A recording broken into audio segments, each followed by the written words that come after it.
आणि त्या कॅन्टीनवाल्याला मी विचारलं की बाबा तुम्हाला जेवायला कोणी दिलं, त्या लोकांना जरा बोलवा. त्यांनी त्या लोकांना बोलवलं. मी त्यांना त्याच्यातला मी स्मेल दाखवला आणि स्मेल दाखवल्यानंतर तो म्हणतो हे बहुत गंदा आहे. मग मी मॅनेजरला बोलवलं, त्याला दाखवलं. जेवणारी 8-10 लोक होती त्यांना दाखवलं. सगळ्यांनी सांगितलं की हे निकृष्ट नाही, हे सडलेलं कुजलेलं जेवण आहे. आणि त्याच्यामुळे ती त्या ठिकाणची प्रतिक्रिया माझी त्या ठिकाणी झाली.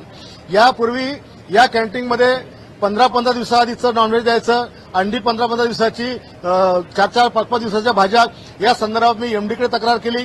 मी पुढे ड्रग्ज विभागाला तक्रार दिली. एव्हन त्या मालकाला समजेल त्या भाषेत समजून सांगितलं, मराठी सांगितलं, हिंदी सांगितलं, इंग्रजी सांगितलं आणि शेवटी हात जोडून सांगितलं की कृपा करून महाराष्ट्रातल्या लोकांच्या जीवाशी खेळू नका, आमदारांच्या जीवनाशी खेळू नका.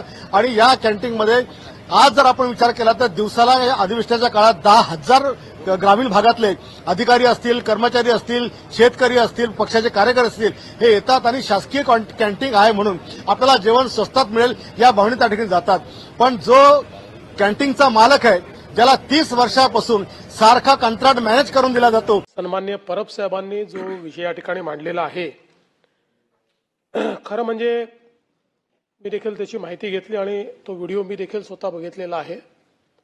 आणि निश्चितच अशा प्रकारचं वर्तन हे आपल्या कोणाहीकरता भूषणावं नाही. याच्याने विधिमंडळाची आणि आमदार म्हणून आपली सगळ्यांचीच प्रतिष्ठा, प्रतिमा कुठेतरी कमी होते. तिथनं माहिती अशी आली की काय आमदार निवासातल्या सोयी नीट नव्हत्या, भाजीला वास होता वगैरे. या सगळ्या गोष्टीची तक्रार करता येते, त्याच्यावर कारवाई केली पाहिजे. तो एक वेगळा मुद्दा आहे. त्याच्यावर मी आपल्याला विनंती करेन की आपण स्वतः लक्ष घालावं. आमदार निवासात जर काही अनियमितता असेल, तिथे काही घाण असेल, काही समजा चुकीच्या प्रकारच्या गोष्टी वापरल्या जात असतील तर स्वतंत्रपणे त्याची कारवाई झाली पाहिजे. पण अशा परिस्थितीमध्ये मारहाण करणं, लोकप्रतिनिधींनी मारहाण करणं आणि त्याच्या अशा प्रकारचे व्हिडिओ येणं, यातनं आपल्या खराब झालेलं जेवण त्याच्यामुळे लोकांनाही, फक्त आमदाराला नाही इतरही लोकांना त्रास होऊ शकतो.